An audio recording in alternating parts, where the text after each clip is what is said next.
So we had a good question posed today. I'm the CEO.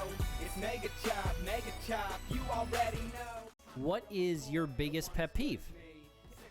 And my biggest pet peeve, I actually realized why it's my biggest pet peeve this week when I was working on the 4th edition of the Depression series videos that I've been dropping.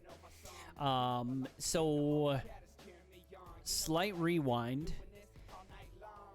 These Depression series videos that I've been dropping have been incredibly difficult for me to produce because it means that I have to think through a portion of my life that was very difficult.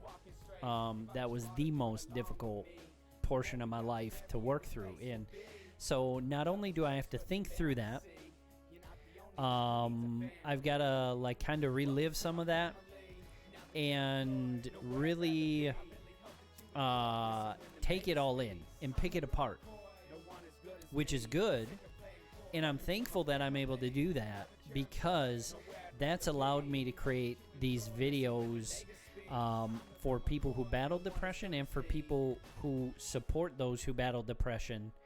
And it's allowed me to take a clearer look and open depression wide up for everybody. But it's very difficult when I do that because I got to dig in. I've got to be vulnerable. I've got to learn more about myself, more about depression. And my biggest pet peeve is actually when people improperly use absolutes. Like, you always do this. You never do that. We always go here. We never get to go there. Most of the time when people use absolutes, always, never, they're not used properly.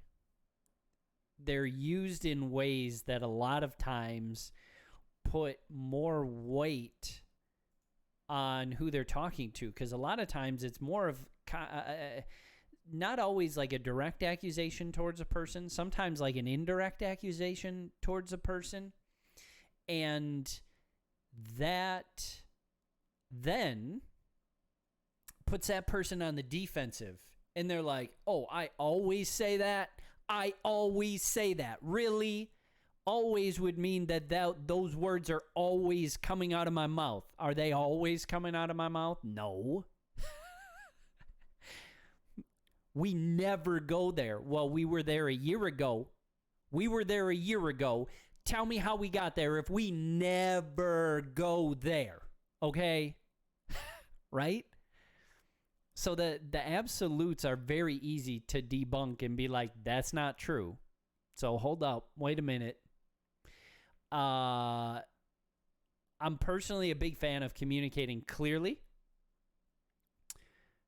fairly, and truthfully. So especially if I'm going to be talking to somebody and they did something that bothers me, right? So absolutes aren't clear, fair, and truthful way to communicate, right? Because how often does somebody always do something or never do something?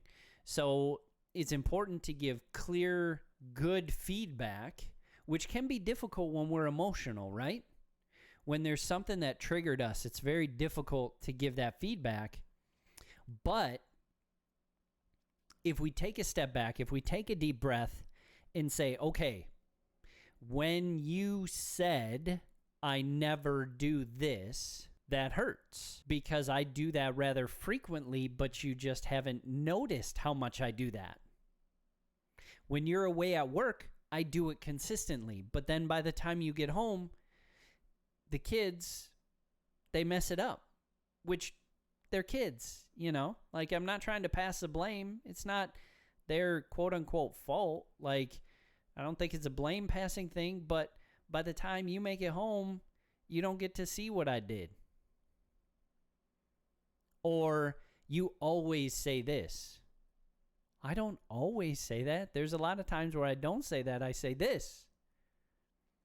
But you haven't noticed when I say that because this bothers you more than you actually want to hear this. So when it comes to absolutes, that's my biggest pet peeve because it's usually incredibly unfair to the person that we're talking about. The more fact-based you can make your communication, the more you can pull your feelings out of that scenario and say, okay, so when you said this today, this is how it made me feel.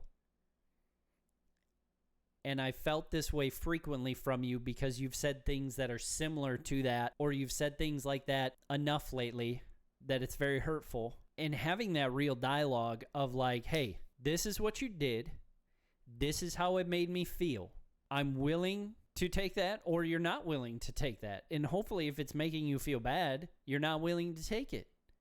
But again, we should use this same formula for positive feedback. Hey, when you said this, this is how you made me feel, and I love that. Like when you said, you like my smile, that made me feel amazing, and I would love to see those compliments continue because that makes me feel better, right? So that's my little thing on absolutes. Why I don't like absolutes. It was a big realization for me this week when I was recording my latest YouTube video. It was a big realization that I had on why I don't like absolutes. I haven't liked absolutes for a long time. And you could actually ask my family. I've been very passionate about absolutes to a point where I've driven them a bit nuts. And I feel bad about that. I didn't try to nitpick my family's speech to drive them crazy. But the reason that absolutes drive me nuts is I had to retrain my brain from absolutes because my depression hammered me with absolutes. You're always a failure. You never do good at this. Why can't you ever get this right? Like all of these things that I always did or always didn't do, taking a twist and a spin and tearing me down with absolutes. That's why I hate absolutes, because I lived over 16 years of my life getting beaten up by absolutes. So the second I hear an absolute, always, never, like, it's instant nails on the chalkboard. And I'm like, don't say that. Like, it doesn't apply here. It's a terrible use. Don't even.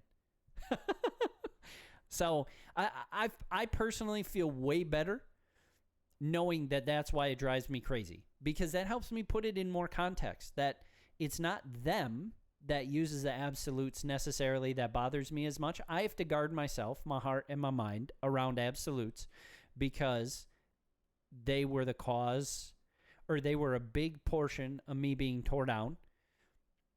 And I'm not going to let them be anymore.